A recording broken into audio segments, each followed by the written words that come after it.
오늘 우리에게 주시는 말씀 누가복음 8장 49절로부터 53절의 말씀 우리 함께 합독하시겠습니다. 누가복음 8장 49절로부터 53절의 말씀 우리 함께 합독하십니다. 시작. 아직 말씀하실 때에 회당장의 집에서 사람이 와서 말하되 당신의 딸이 죽었나이다. 선생님을 더 괴롭게 하지 마소서 하거늘 예수께서 들으시고 이르시되 두려워하지 말고 믿기만 하라. 그리하면 딸이 구원을 얻으리라 하시고 그 집에 이르러 베드로와 요한과 야고보와 아이의 부모 외에는 함께 들어가기를 허락하지 아니하시니라. 모든 사람이 아이를 위하여 울며 통곡하매 예수께서 이르시되 울지 말라. 죽은 것이 아니라 잔다 하시니 그들이 그 죽은 것을 아는 거로 비웃더라. 아멘.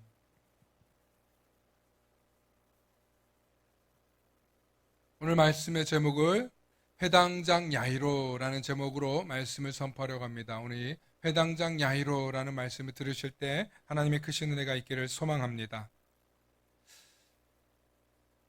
오늘 회당장 야이로의 관점에서 이제 말씀을 보려고 해요. 우리 지지난주에 거라사에서 이야기와 그 다음에 혈루병 앓던 여인 이야기를 듣고 오늘은 이 회당장 야이로의 입장에서 말씀을 봅니다.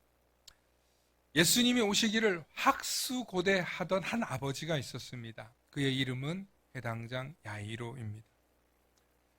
학수고대는 하고 있지만 예수님이 오심을 막 반기거나 대놓고 철상맞게 맞이할 수는 없었습니다. 왜냐하면 그의 직책은 고귀하고 또 높은 신분인 회당장이었기 때문입니다. 자, 그렇다면 오늘 이 회당장 야이로 딸의 생명을 구하고 딸의 생명을 구하기 위해서 간절히 원하는 이 아버지 야이로가 누군지 한번 알아봅시다. 야이로라고 하는 이 말은 너무 울리는데 조금 울리는 거 조절 좀 해주실래요? 예.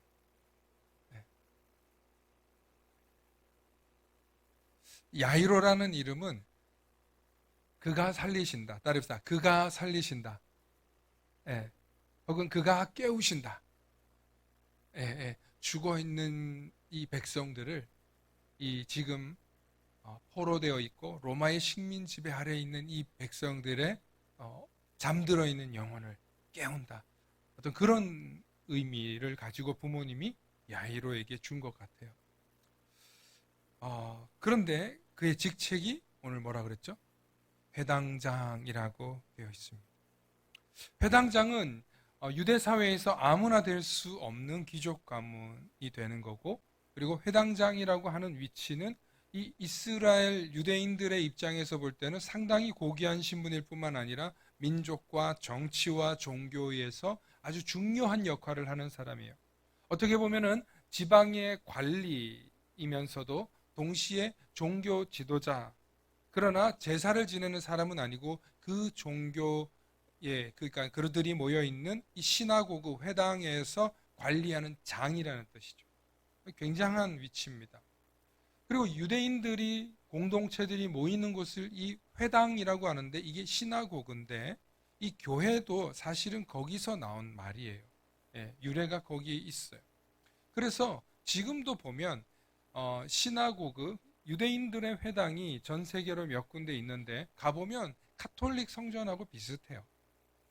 그럼 우리도 한국 교회들은 굉장히 이제 한국은 굉장히 예배 위주로만 디자인돼 가지고 성전에 막 굉장히 화려한 장식이 없고 그냥 어떻게 박스 형태로 많이 만들어지는데, 여러분 카톨릭 교회를 가면요 안에도 스테인글라스로 얼마나 아름답게 치장이 돼 있고 성상이 있고, 정말 뭐 유럽에 가보면 기독교 박물관이 완전 유럽 그 바티칸이나 뭐 아니면 그리스에 이렇게 가면 있지 않습니까? 어마어마하게 되어 있는데 마찬가지 시나고그도 그렇게 잘 이렇게 포장되어 있고 자기들의 랍비들 또 자기들의 예언자들의 모습들을 그림으로, 아주 대형 그림. 여러분들 이슬람에서 그 이란이나 이런 데 보면은 뭐 대통령도 나오는데 그보다 더 위대한 어떤 막 그림들, 사람 얼굴 크게 나오지 않습니까? 그들의 랍비 선지자 이렇게 하는데 유대인들도 비슷해요. 이 중동 지역의 사람들과 비슷해요. 그래서 이 회당의 회당장이라는 위치는 대단한 위치예요. 오늘날 뭐 비교하면 이 교회의 목사하고 비교도 안 돼요. 예, 목사 위에 목사가 있다고 해야 될까요? 뭐 노회장, 총회장, 뭐 그 정도 수준으로 굉장히 높은 위치인데 이 회당장이 이제 약관 30이 조금 넘은 예수님 앞에 무릎을 꿇고 예수님을 모시고 내 딸 좀 살려달라고 엎드리고 예수님을 모시고 가고 있는 거예요. 당시 회당장은 40대 후반에서 50대 정도는 되어야 할 수 있는 위치고 안목과 견문과 경험들이 다양하게 있어야 되고 당연히 결혼을 해야만 할 수 있는 위치였어요. 그런 회당장이 지금 예수님 앞에 엎드려서 예수님을 모시고 간다는 것, 그에게는 자신의 체면, 명예, 더 나아가서는 자신의 직책까지 걸고 지금 예수님을 모시고 바삐 가고 있었던 중이었다는 거죠. 우리는 이 생각을 하면서 오늘 말씀을 들으셔야 돼요. 지금 배에서 예수님이 내리시자마자 수많은 사람들이 예수님을 환영했고 그 예수님과 함께 바삐 지금 회당장 야이로가 급하게 왔어요. 제자들도 다 동의하는 거예요. 왜? 저 사람은 인지도 있고 영향력 있고 저 사람에게 복음이 전해지면 큰 역할을 할 거라는 거예요. 그래서 이 복음서는요, 마태, 마가, 누가 다 나오고 있어요. 이 회당장 야이로 이야기와 또 그 속에 숨어 있는 혈루병 앓고 있는 여인의 이야기는 완전히 포함되어 있고 그의 딸이 살아난 이야기는 마태, 마가, 누가복음에 그대로 다 기록되어 있습니다. 오늘 이런 입장에서 볼 때 회당장 야이로가 자신의 타이틀을 걸고 아니 내려놓고 포기하고 지금 예수님을 모시고 가고 있는 찰나에 여러분 야이로에게 시험이 듭니다. 네, 우리 화면 좀 같이 넘겨주세요. 지금 없으니까 집사님 좀 해주실래요? 자, 야이로가 시험을 당하고 있어요. 세 가지의 시련이 있는데 첫 번째, 갑자기 끼어든 불결한 여인이 있습니다. 소위 말하면 우리 교통사고로 따지면 접촉사고예요. 접촉사고. 맞잖아요. 예수님의 옷을 터치해가지고 지금 멈췄잖아요. 너무 마음이 급하고 발걸음이 지금 급박한데 갑자기 한 여인이 예수님의 옷자락을 잡아 당겨가지고 그가 거기서 어떻게 됐어요? 멈춰섰어요. 난 지금 너무 급한데 내 딸 살려달라고 지금 예수님 모시고 가고 있는데 갑자기 한 여인이 등장해서 예수님 멈춰 세우는 거예요. 그런데 이 여인은 어떤 여인이냐면 당시 유대교 율법에 의해서 보면은 여러분 부정한 존재가 있어요. 율법 자체에. 첫째, 여자는 부정해요. 유대교 율법에 여자로 태어난 건 부정이에요. 두 번째, 이방인이에요. 세 번째, 불결한 사람이에요.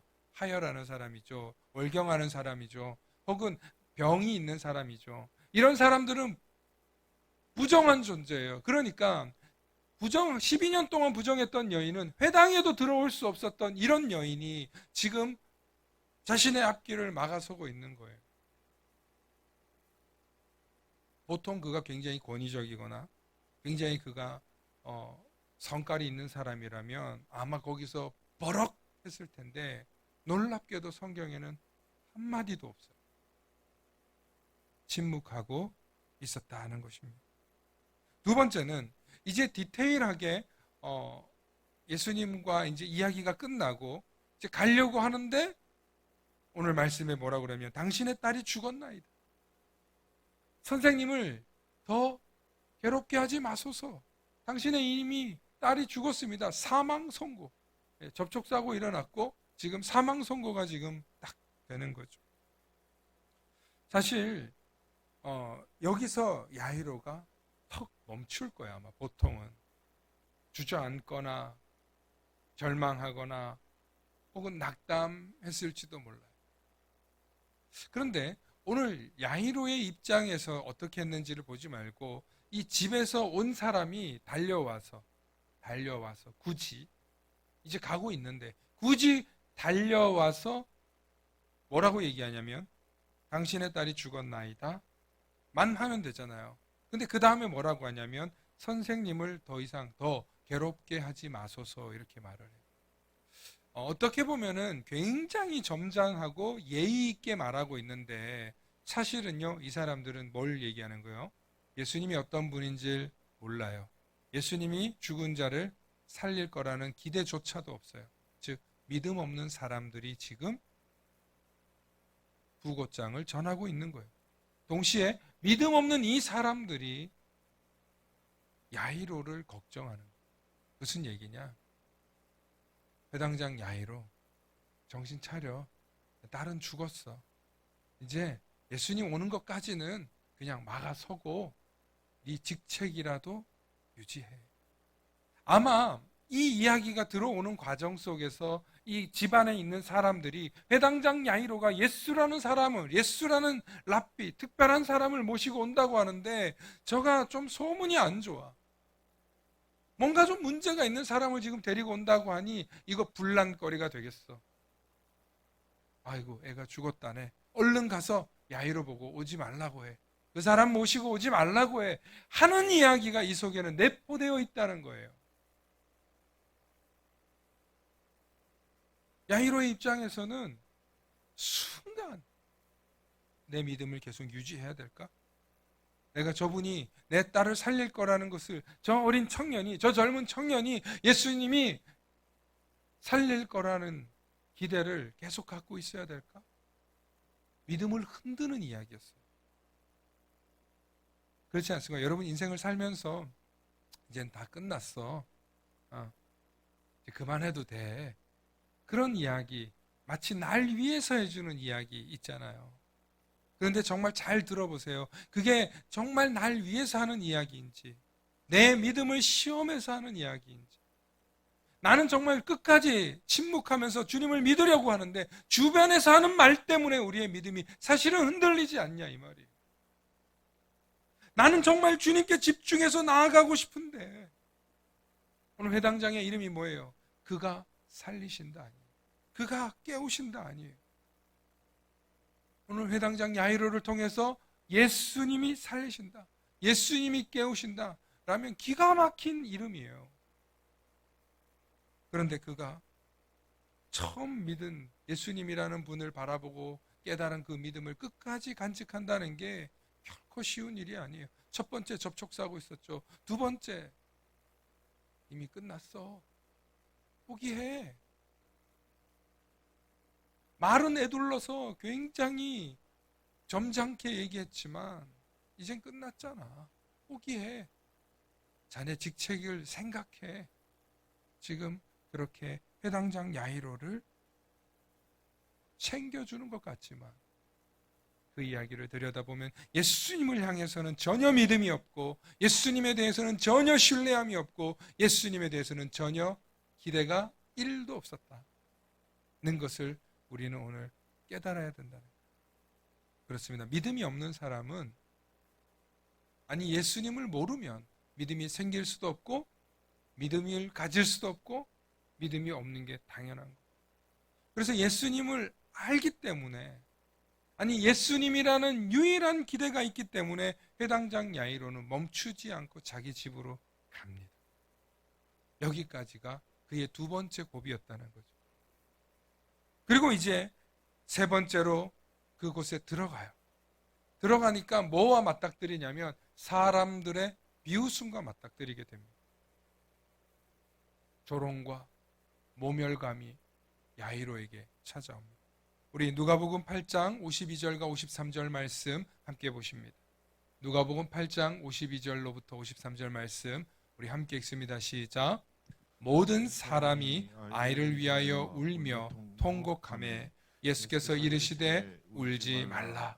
죽은 것이 아니라 잔다 하시니 그들이 그 죽은 것을 아는 고로 비웃더라. 네. 여러분 이 비웃었다는 이야기가요 마태, 마가, 누가복음에 그대로 다 나와요. 사람들이 비웃었고 조롱했다는 얘기예요. 처음에는 이 말씀을 묵상할 때, 아, 사람들이 예수님을 비웃었구나라고 봤어요. 그런데 이 사태를 만든 사람이 누구죠?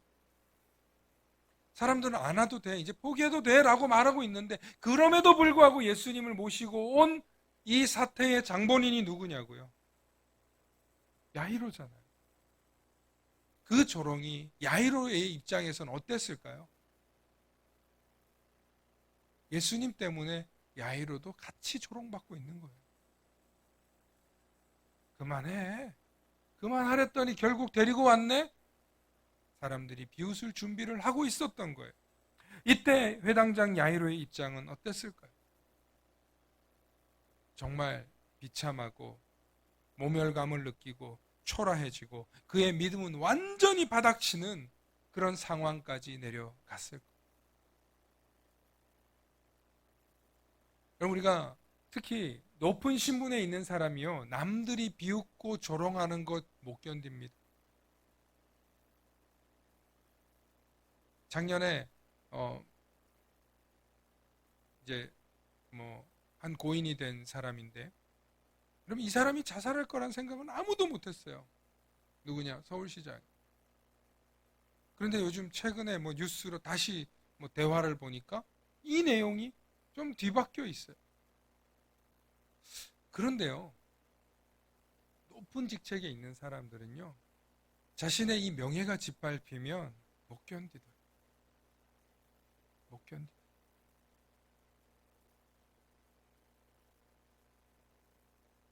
자신의 신분이 고귀하다, 남들과 다르다라고 생각하고 살아온 이 차원이 다른 명예를 갖고 있는 사람들은요, 남들이 짓밟으면 차라리 혀깨 물고 죽습니다.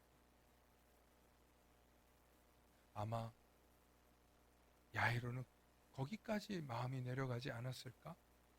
한번 생각해 보았습니다.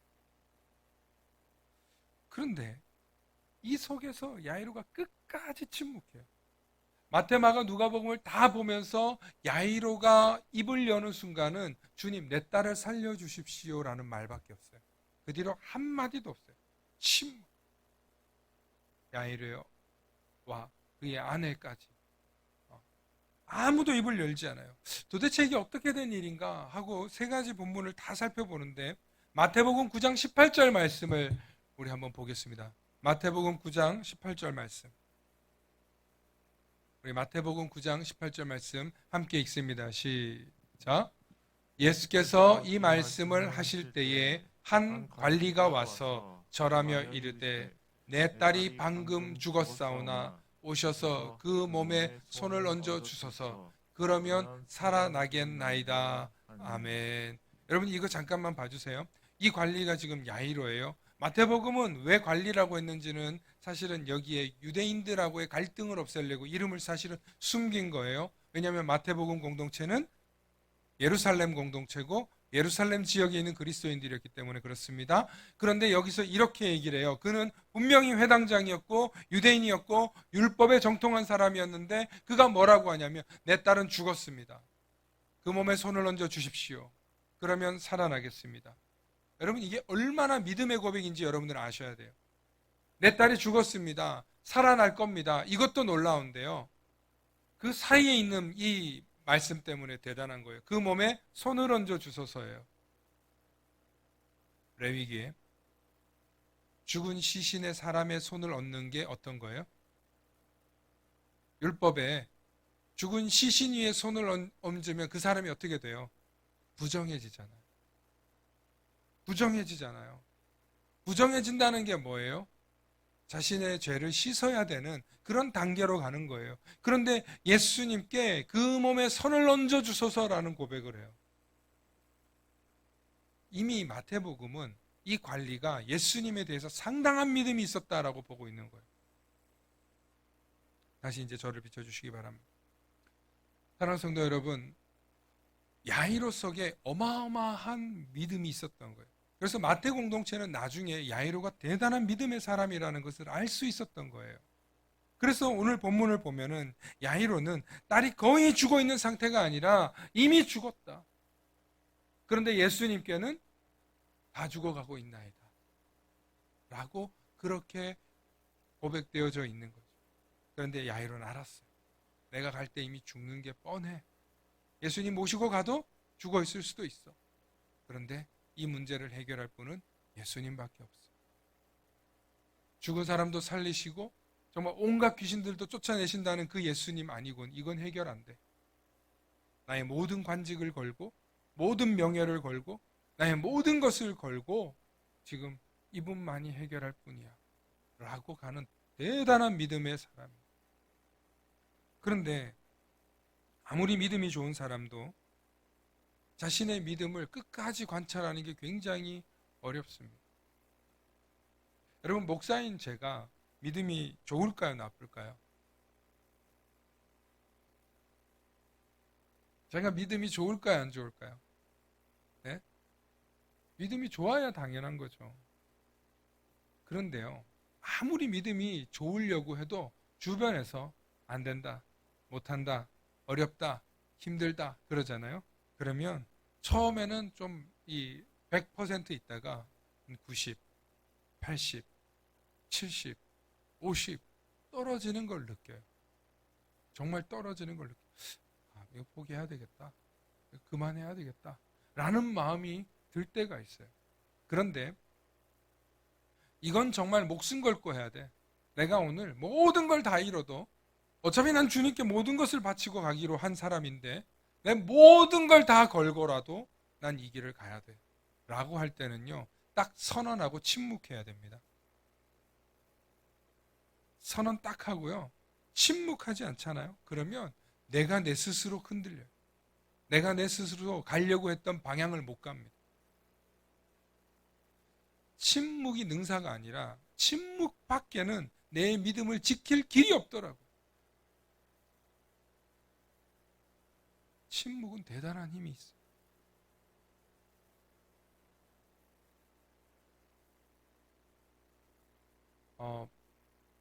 오늘 야이로가 끝까지 침묵하는 그 장면을 보면서 저는 믿음이라는 게 뭘까 한번 생각하게 됩니다. 여러분, 여기서 우리가 세 번째로 생각할 게 믿음이란 뭐냐? 믿음이란 도대체. 오늘 야이로의 모습을 보면서 믿음이라는 게 뭘까? 야이로에게는 오늘 이 상황에서 굉장한 무력감이 있었어요, 사실. 내 딸을 내가 살릴 수 없어요. 내가 회당장인데. 12살 된 너무 귀한 내 딸을 살릴 길이 없어요. 얼마나 아팠는지, 얼마나 오랫동안 오랜 시간 병상에 있었는지 기록하고 있지만 야이로는 자기 딸을 살릴 수가 없어요. 그런데 이 아버지를 미치게 한 사람이 나타나요. 바로 예수님. 여러분, 혹시 결혼을 하셨거나, 여러분 뭐 우리 성도들은 그런 분들이 지금 없기도 하지만, 내 자녀가 아버지가 믿음 생활하기를 바라잖아요. 아빠가 혹은 엄마가. 뭐 남편이나 아내가 믿음 생활하라는 말은 별로 힘이 없어요.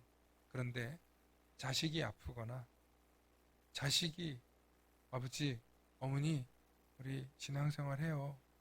제 소원은 교회 가는 거예요. 라고 얘기하잖아요. 그러면 부모는 그 이야기 듣습니다. 그 대표적인 사람을 저는 딱 떠오르라 그러면 늘 떠오르는 사람이 바로 전 그 문화부 장관이었던 이호령 장관 생각나는데, 여러분, 이 대한민국 최고의 지성사였고 또 수많은 사람들에게 이 무신론을 반격했던 사람이에요. 자기는 무신론자로서. 그랬던 그가 자기 딸이 나중에 신앙이 생기고 자기 손녀가 아프고 딸이 아프니까 늦은 나이에 하나님 제발 내 딸 좀 살려주세요. 내 손녀 좀 살려주세요. 하면서 무릎 꿇고 하나님 앞에 돌아왔다는 거예요. 그런데 하나님이 살려주시니까 돌아오는 거예요. 하나님이 그 손녀를 고쳐주시고 큰 어려움 속에서 건져주는 걸 체험하고 나서 돌아오는 거예요. 이거 지성으로 설명이 안 되는 거예요. 그래서 그가 깨달은 게 지성에서 영성으로 라는 걸 깨달았다는 거예요. 내일 만나도 잘 들으시기 바랍니다. 이어령 선생 얘기가 나오는.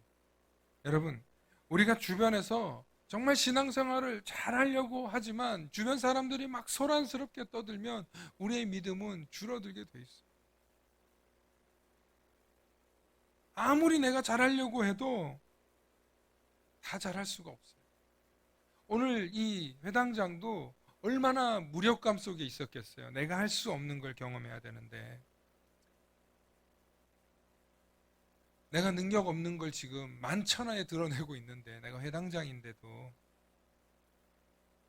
이런 절망적인 상황 속에서 하나님을 신뢰하고 하나님을 믿고 끝까지 침묵하며 순종하며 나아갈 때 하나님의 능력은 나타나는 것입니다. 오늘 야이로가 그의 믿음의 태도를 보면서 우리가 배워야 할 점은 뭐냐면, 그는 자기의 신분으로 뭔가를 하지 않았어요. 오직 간절함과 침묵으로 주님 앞에 매달렸어요. 거만하게 굴지도 않았어요.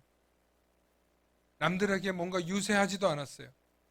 그에게 걸려오는 한 혈루병 걸린 불결한 여인이 붙잡았음에도 불구하고 그는 침묵했어요.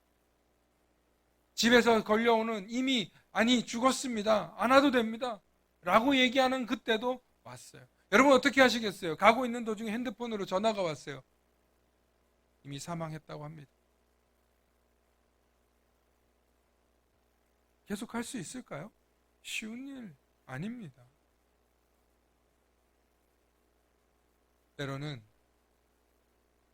끝까지 믿음을 지키는 방법 중에 하나가 침묵이라는 사실을 우리 가슴 깊이 새겼으면 좋겠어요.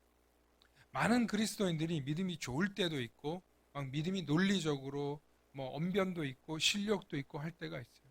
그런데 때로는 우리를 들여다보면 그 다 능력 있게 말하거나 설명하지 못할 때 있어요. 그럼 어떻게 우리가 일일이 다 설명합니까?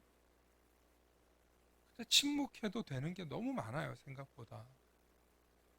오히려 빈수레가 요란해요. 빈깡통이 시끄러워요. 별로 알지도 못하면서 막 떠들어요. 우리의 신앙생활을 들여다보면 사실은 막 더 알고 싶고 더 드러내고 싶고 막 그럴 때가 있어요.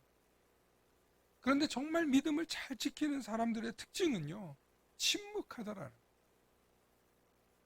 말을 아끼더라. 말실수를 줄이더라.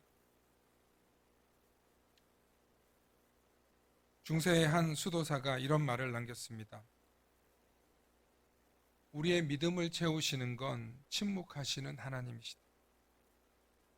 우리의 믿음을 채우시는 건 침묵하시는 하나님이시다.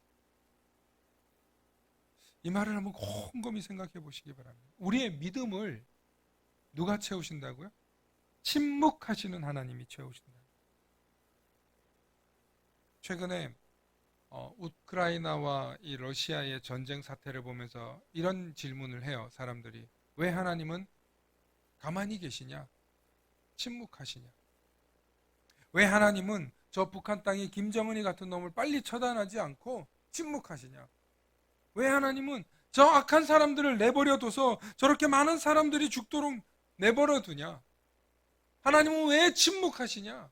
하고 많은 사람들이 하나님을 부정하고 싶을 때 혹은 하나님의 무능함을 말하고 싶을 때 그 얘기들을 많이 합니다. 그런데 믿음이 있는 사람들은 하나님께서 침묵하시는 것이 아니라 하나님께서 침묵 속에서 성령을 통해 일하고 계신다는 것을 깨닫습니다. 믿음이 있는 사람들은 하나님이 침묵하는 것처럼 보이지만 그 침묵 속에서 하나님을 믿고 하나님을 신뢰하고 하나님을 의지하는 그 마음 속에 하나님을 모시고 있는 사람들 속에 들어가셔서 역동적으로 일하고 계시다는 거예요. 가난한 자들에게, 약자들에게, 집터를 잃고 가정을 빼앗기고 전쟁으로 인해서 고아가 되고 이런 사람들을 하나님이 살아계시다는 것을 믿는 사람들의 속마음에 들어가셔서 그들에게 감동을 주시고 역사하셔서 구제하게 하시고 보호하게 하시고 문제를 해결하게 해 나가신다는 거예요. 오히려 하나님은 그런 한 사람 한 사람들을 통해서 더 큰 일들을 하고 더 오랫동안 일하시고 더 긴 시간 동안 하나님의 역사를 나타내시더라는 것입니다. 그러므로 우리가 침묵으로 지키는 믿음은 어떨 때 지키냐? 우리 다음 화면을 한번 보겠습니다. 침묵으로 지키는 믿음은 저에게도 보여주세요. 여러분, 모든 사람이 비난할 때 침묵으로 지켜야 돼요. 여러분, 하나님 왜 침묵하시냐? 비난하려고 하는 거예요. 왜 교회에 가봐도 소용없잖아. 비난하려고 그러는 거예요. 여러분, 그럴 때 하나님이 일하셔. 뭐 그 정도만 말하셔.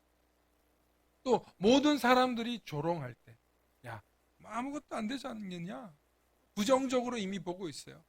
오늘 지금 야이로의 사태에서 보듯이 잔다 그러니까 다 비웃는 거예요. 더 나아가서 우리의 육신을 고통 주는 매 맞고 고통 당할 때도 여러분 침묵으로 우리는 일관해야 돼요. 여러분 매 맞고 고통 당할 때 침묵하신 분이 있어요. 성경에 누구예요? 예수님이. 여러분 예수님께서 헤로드 왕과 빌라도 앞에 가서 한마디도 안 하세요.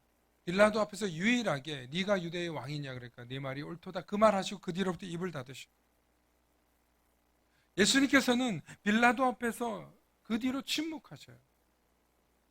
그런데 하나님이 침묵하기만 하시는 분이 아님을 우리의 역사와 성령님은 지금도 말하고 있습니다.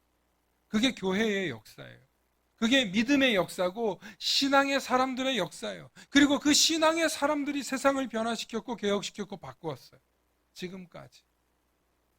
무엇으로? 사랑으로. 하나님이 사랑이신 것으로 역사하고 지금도 바꾸고 계세요. 오늘 야이로의 모습을 보면 참 우리가 배워야 될 점이 있어요. 꿈쩍하지 않아요. 부정한 일을 당했음에도 불구하고 여러분 40년 넘게 유대 율법 속에 살았던 사람이면 이 유대 율법과 어울리지 않는 사건이 생길 때 여러분 본능적으로 불편함이 나옵니다. 쉽게 말하면 오른손을 계속 쓰던 사람이 오른손이 툭 튀어나오는 것과 같이 야이로에게 그럴 수 있었던 상황이었어요. 그런데 자신의 습관, 자신의 살아온 것까지 억제하면서까지 이 여인의 갑작스럽게 끼어드는 사건에서 침묵합니다. 이미 죽은 딸을 그만와도 된다고 할 때 예수님이 끝까지 모시고 가는 뚝심 있는 이 모습도요. 결코 쉬운 일이 아닙니다. 마지막으로 그가 높은 신분에 있었던 사람인데 사람들이 조롱할 때 거기서 침묵한다? 여러분 결코 쉬운 일이 아니었을 것입니다. 저와 여러분들이 앞으로 한국교회가 점점 줄어든답니다. 아니 이미 줄어든 속에 있습니다. 우리 수요 예배만 봐도 그렇죠.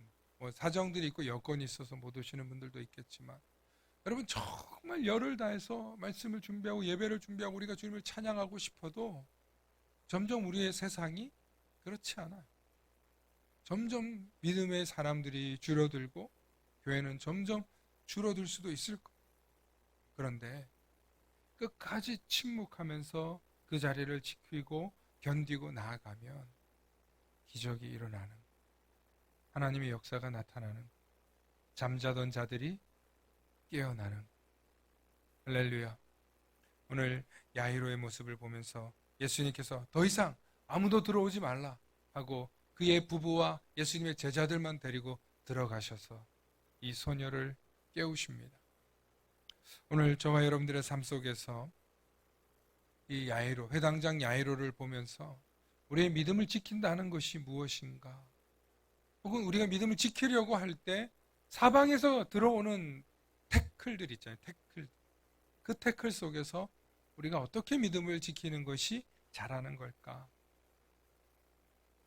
어쩌면 야이로처럼 끝까지 침묵하고 자신이 가려고 하는 그 믿음의 길을 끝까지 가는 것, 그것을 주님께서 보시고 그곳에 그 가정에 역사하신 줄로 믿습니다. 함께 기도하시겠습니다. 사랑의 주님, 오늘 야이로의 모습을 바라보면서 우리가 여러 가지 시험과 시련과 고난 속에서 침묵하지 못하고 내 생각을, 내 이야기를, 혹은 내 아픔을, 혹은 내 말만 늘어놓진 않았는지 돌아봅니다. 우리가 침묵한다 할지라도 하나님께서는 그 침묵 속에서 일하실 것을 믿습니다. 하나님께서 하시는 그 일을 묵묵히 바라볼 수 있는 믿음의 사람 되기를 소망합니다. 침묵 속에서 조용히 주님을 바라보는 믿음의 사람 되게 하여 주시옵소서. 그럴 때 하나님의 살아 역사하심을 보게 될 것이며 하나님의 영광과 권능과 기적이 우리의 삶 가운데 일어날 것을 기대합니다. 오늘 말씀을 통해서 주님, 내가 침묵의 은사를 주시옵소서. 침묵도 능력이고 침묵도 실력이고 침묵도 믿음이란 사실을 다시 한번 깨달으며 끝까지 나의 믿음의 길을 완수해 나갈 수 있는 우리 모든 성도님들 되도록 축복하여 주시옵소서. 감사드리며 우리 주 예수 그리스도의 이름 받들어 간절히 기도 올리옵나이다. 아멘.